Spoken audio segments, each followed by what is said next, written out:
নমস্কার, রূপসা রান্নাঘর নতুন একটা ভিডিওতে আপনাদের সবাইকে স্বাগত। আজকে চলে এসেছি নতুন একটা ভিডিও নিয়ে। আজকে দেখাবো,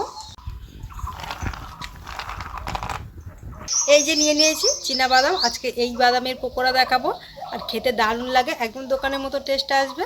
এগুলো বাদামের পকোড়াও বলতে পারেন, বা দোকানে যেগুলো বিক্রি হয় বাদামের ক্র্যাকারস, এটাকে একদম খেতে সেই রকমই লাগবে, আর সেইভাবেই বানাবো। তাহলে চলুন ঝটপট দেখিয়ে দিই, বেশিক্ষণ লাগে না, খুব তাড়াতাড়ি হয়ে যায়। আমরা এখানে বাদামের বড় সাইজটা নিয়েছি, এর থেকে এক সাইজ ছোটও পাওয়া যায়, আমরা বড় নিয়েছি। এইবারে এটাকে শুকনো খোলায় একটু ভেজে নেবো যাতে বাদামটা মচমচে হয়ে যায়। এবারে দিয়ে দিচ্ছি কড়ার মধ্যে।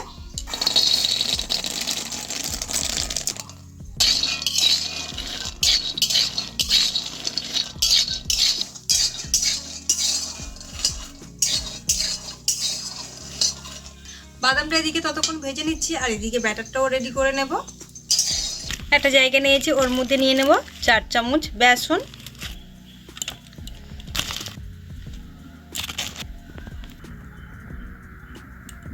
চামচ দিয়ে দেবো চালের গুঁড়ি, 1 চামচ কর্নফ্লাওয়ার, দিয়ে দেবো স্বাদ মতো নুন, দিয়ে দেবো 1/2 চামচ লঙ্কার গুঁড়ো, দিয়ে দেবো 1/2 চামচ জিরে গুঁড়ো, 1/2 চামচ গরম মশলার গুঁড়ো। এইবারে সব কিছু খুব ভালো করে মিশিয়ে নেব।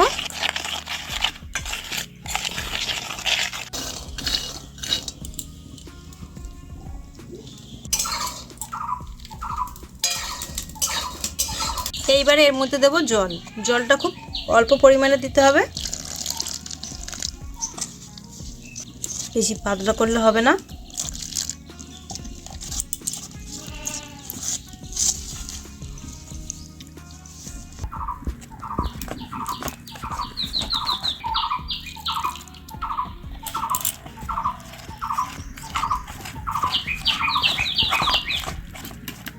আমাদের ব্যাটারটা এইরকমই মোটা থাকবে, এর থেকে বেশি পাতলা করলে গায়ে কোটিংটা লাগবে না।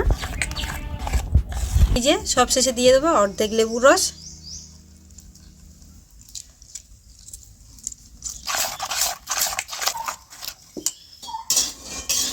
দশ মিনিট ধরে বাদামটাকে খুব ভালো করে ভেজে নিয়েছি, যেরকম আমরা বাদাম ভাজা খাই সেই রকমভাবে ভেজে নিতে হবে। এইবার এই যে নামিয়ে নিচ্ছি।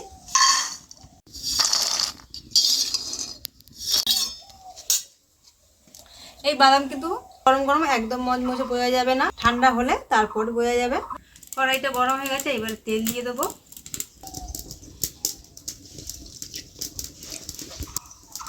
এই বাদামগুলো এইবার দিয়ে দেবো এর মধ্যে।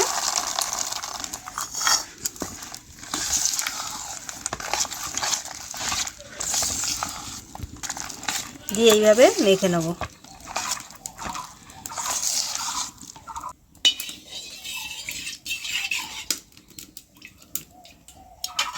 তেলটা গরম হয়ে গেছে, এবারে দিয়ে দেবো, তেলের মধ্যে দিয়ে দেবো এবারে বাদামগুলো। এই বাদামগুলো একটা একটা করে ছাড়তে হবে, তাহলে কোটিংটা খুব সুন্দরভাবে হবে। আর একসাথে সবগুলো দিলে কোটিং ছেড়ে যাবে, একদমই দেওয়া যাবে না।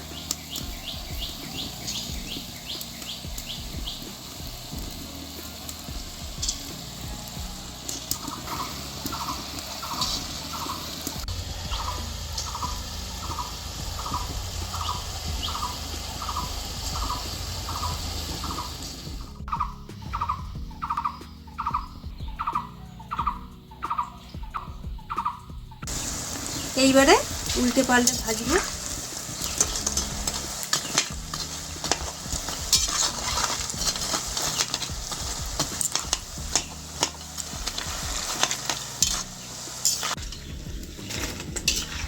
আমরা এই পকোড়াগুলো একটু লাল লাল করে ভাজবো।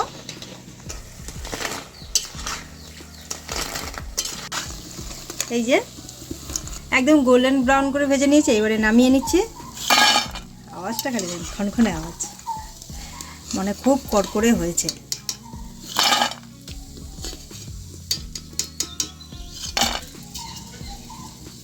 প্রথমে একবার দিয়ে ভেজে তুলে নিয়েছি, আরও একবার দিচ্ছি। এইভাবে সবগুলো ভেজে নেব।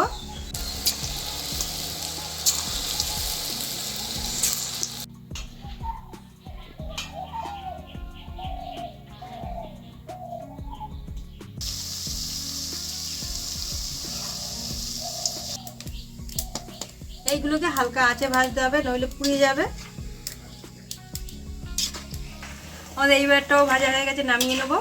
কিন্তু অবশ্যই করে যখন এই পকোড়া ভাজবেন বাদামটাকে আগে শুকনো কলায় ভেজে নেবেন, নয়তো বাদামের ভেতরটা নরম থাকবে কাঁচা, তো খেতে অতটা ভালো লাগবে না। আর ভেজে নিয়ে করলে একদম করকরে দোকানের মতোই লাগবে খেতে। আমরা প্রথমে একবার বানিয়েছিলাম, অতটা ভালো লাগেনি, তো ভেজে নিয়ে করার পর খেতে খুব সুন্দর লাগছে। আর এই দোকানের মতো একদম মচমচে ভাবটা থাকে। এই যে ভাজা হয়ে গেল, নামিয়ে নিচ্ছি।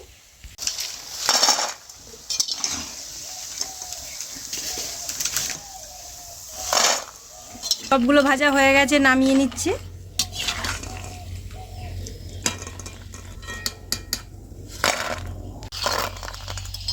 আমাদের পকোড়াগুলো ভাজা হয়ে গেছে, এবার এর মধ্যে কিছু মশলা মেশাবো, তাহলে খেতে একদম দোকানের মতোই হবে। এমনি খাওয়া যাচ্ছে, খেতে যতটা টেস্ট হয়েছে তার থেকেও মশলা মাখালে আরও বেশি টেস্ট হবে, সেই জন্য মশলাটাকে মাখিয়ে নেব।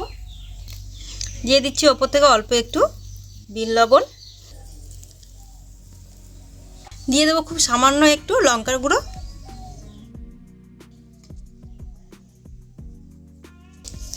দিয়ে দেবো হাফ চামচের একটু কম আমচুর পাউডার। এইবার এটাকে খুব ভালো করে মিশিয়ে নেব।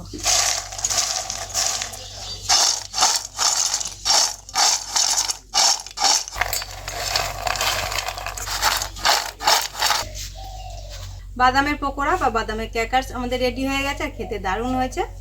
একদম মুচমুচে, দোকানে যেরকম হয় একদম মুচমুচে থাকে খাবার, সেই রকম।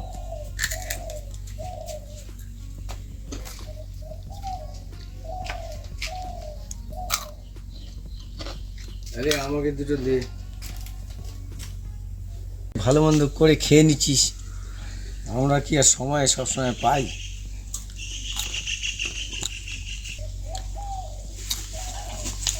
দারুণ দারুণ, সুপার সুপার।